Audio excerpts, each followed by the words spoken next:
Salut, c'est Sylvain du blog Mon Petit Réflexe. Alors voilà, j'ai enfin pu ouvrir mon super cadeau, le méganissime, génialissime Canon 1100D. En fait, si vous vous demandez pourquoi j'ai des ronds rouges sur la tête, c'est parce que ma petite sœur m'a offert ça. C'est un truc qu'on accroche pour mettre des stylos, mais je trouvais ça plus drôle de l'accrocher sur mon front. Je suis resté la moitié de la soirée accroché là-dessus comme ça. Hop, alors il veut plus. Voilà, et ça m'a fait des suçons. Voilà, tout bêtement. C'est pas grave, ça va passer. Donc on va l'ouvrir, on va faire un déballage. C'est un petit peu un faux déballage parce que forcément vous vous dites bien que j'ai déjà ouvert et que j'ai déjà joué un petit peu avec, mais c'est juste pour montrer tout ce qu'il y a dans la boîte d'un appareil photo réflexe. Je suppose que pour les autres appareils c'est à peu près la même chose.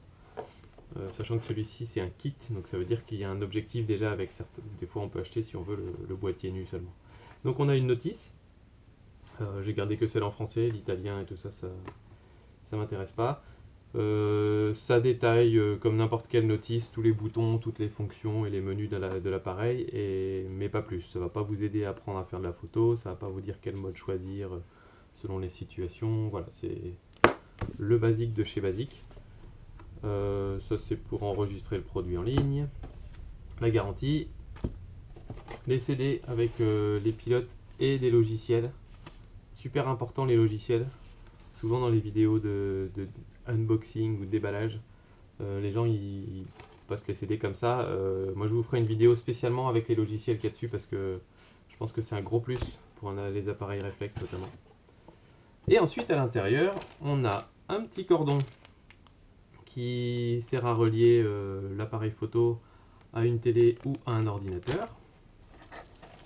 On a une batterie que j'ai déjà mis dans l'appareil et le chargeur de la batterie.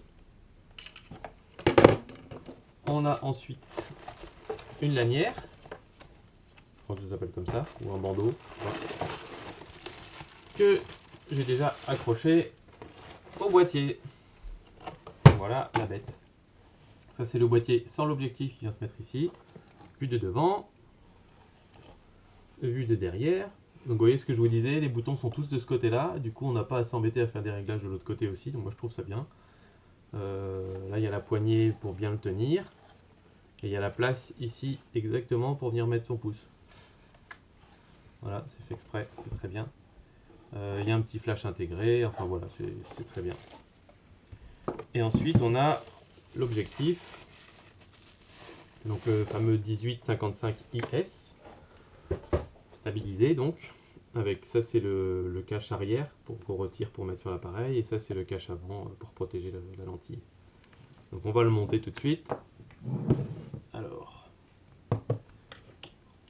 j'ai vu dans des vidéos qu'il fallait essayer de le pencher vers le bas, histoire que les poussières ne tombent pas sur le capteur. Donc on va essayer de le faire comme ça. Voilà, je retire ça. Ici je retire ça. Et alors on a un petit repère blanc, ici là, vous voyez le repère blanc au-dessus du pouce. Et ici on a le même repère blanc, donc on les aligne. Hop là, on tourne et on clique. Et voilà, c'est monté. Un bel appareil. Et puis j'ai mon beau-père qui m'a donné une sacoche qu'il avait en rab qui ne servait plus, donc ça va être parfait parce que comme ça, dans la sacoche, on met l'appareil avec sa lentille. On n'a pas besoin de les séparer à chaque fois. On referme et puis on peut partir en balade quoi. Voilà, donc ça c'est super. C'est tout pour ce déballage. Je vais faire d'autres vidéos dans la foulée, je pense, pour qu'on commence à regarder les photos, qu'est-ce que ça donne comme résultat, comparer avec un compact, enfin voilà, faire plein de petits tests pour voir un petit peu ce que ça vaut et comment on peut s'amuser avec un réflexe.